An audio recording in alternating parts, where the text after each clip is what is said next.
Hello? I'm in search of little church mice. Oh, no.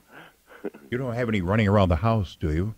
Little church mices? Little church mice? Armand Schaubroeck's on the line with us. Armand Schaubroeck, if you don't know what the name is, my gosh, you don't live in this town.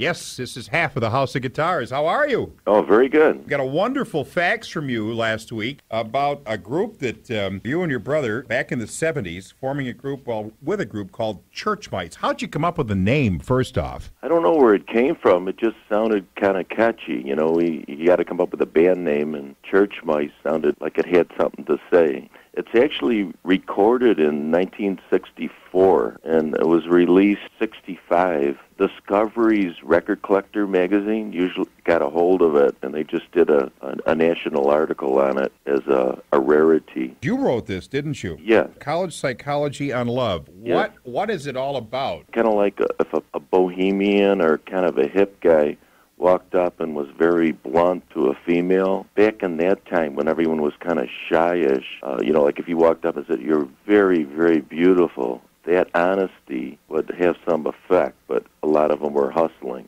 Not very politically correct today, is it, Armand? No. Well, this is a 45, and I like this because it's on the House of Guitars label. Where'd you have these pressed? We recorded it on a radio station, and it was so small. It was like a DJ booth, and we couldn't fit the whole drum set into the...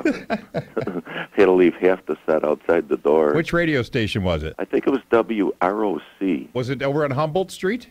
I think so. Your brother made the sleeve for the 45 at West Irondequoit shop class when he was a student. Yes, he made it. He made the covers there. We didn't have much money to work with, so we had the covers made. He made them by hand, and then he glued them all by hand, folded them, and then glued a little each edge. Any other people we would know that are on this record? My brother Bruce played drums and a little guitar, and then Dave Ramito, he's from Rochester, and also Bob Thorne. He's in the military right now.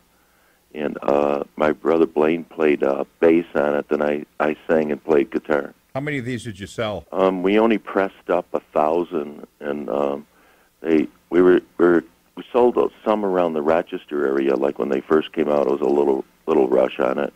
Then it kind of died, and they were in the cellar of the House of Guitars for years. And then when I started putting out other records, distributors started carrying them, mostly a guy out of California. His name was Greg Shaw, and he had a huge mail order thing that went around the world, and he bought a bunch of them. He started selling them all over, and they quickly wiped out. So, now if you got one in your closet or something, the Collector's Magazine values it at $100 to $150. Is that right for a 45? This thing must have been released about the same time Herbie Gross came out with The Hump.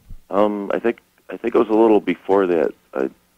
64, so I think that's before The Hump. The Beatles were just coming to America. Oh, stiff competition, Armand. No wonder you didn't. Oh, yeah, they very...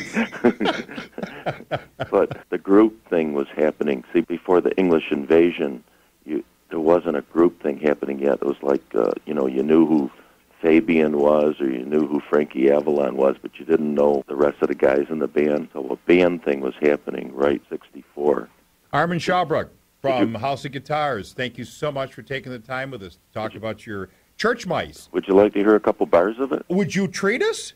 Sure. Do it. It should sound like the record. I'll just start it over the phone. Go for it.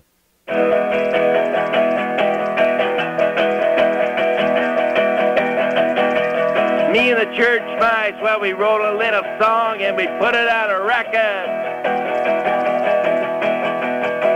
The man walks up to you and he says, "I want to make you, break you, forsake you."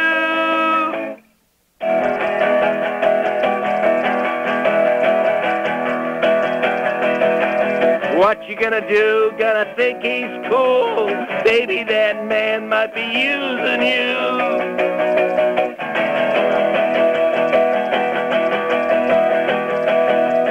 Man, he knows you're all starry-eyed. He talks of love, you'll be infatuated.